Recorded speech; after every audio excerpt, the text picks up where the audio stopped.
Todd, I want you to see something here. You should be pretty happy what you built here. We have a 13-piece closeout panel to take care of our trunk and deck lid hinge assembly with lineal actuators. 5 pieces across here. The other 8 pieces are on the convertible deck side. Our tubs, you can see how big our tubs are. Our top is going to fold all the way down into here. Top comes all the way down into here. Deck lid will close. If you come around here, Andrew, you see how big these tubs are. Those tubs are 12 inches wide. So it's your imagination how big of a tire you want to put in there.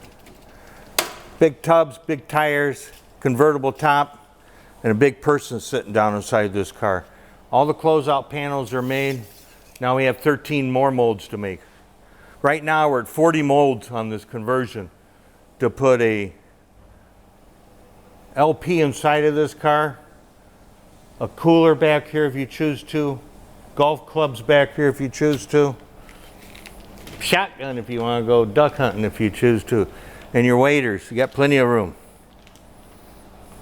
It's all what the mind dreams. Thanks for watching.